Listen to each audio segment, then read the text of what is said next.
кыргыз китептеринин жетишкендиктери бул жылы өтө чоң болду. Биринчиден көз карандысыз мамлекеттер шериктештигинин катышкан өлкөлөрдүн ортосунда искусство книги деген жыл сайын өтүүчү конкурс бар. Бул эл аралык конкурс. Быйыл 19-чу жолу болуп өттү. Бул конкурска 8 өлкөдөн китептер тапшырылып, ошо 8 өлкөдөн келген китептердин арасынан биздин кыргыз китеби бул Отунбаев фондунун демилгеси деген фонд бар.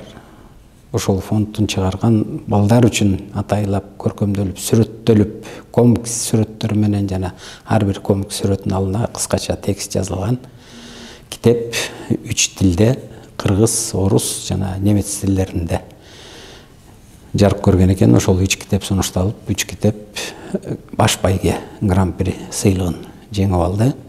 Бул биринчи сыйлыгыбыз болду. Андан кийин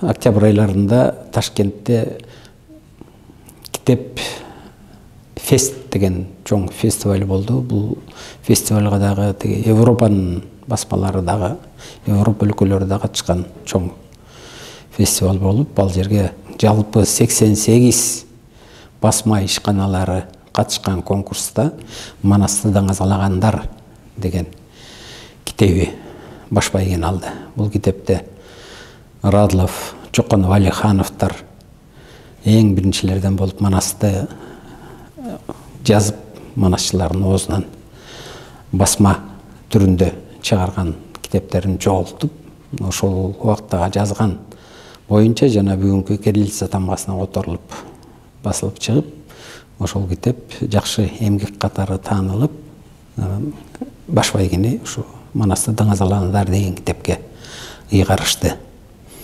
Үчүнчү баш байгебиз болсо бул Алматы шаарында жылыга өтүүчү Улуу жүүек жолу менен деген китеп көргөзмөсү бар.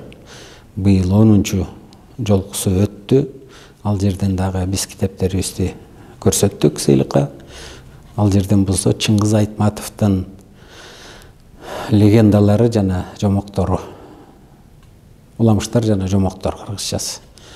Орусчасы легенды и сказки деген китепти көрсөткөнбүз.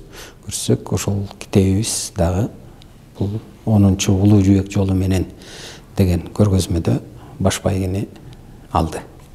Муну менен быйылкы жылы 3 конкурстан 3 башка жерден Москва, Ташкент, Алматы шаарларындагы өткөн көргөзмөлөрдүн 3-өөнүн тең баш байгелерин алып келдик. Бул кыргыз басмаларынын, кыргыз китеп жаатында иштегендердин эң чоң жетишкендиги деп эсептесек болот.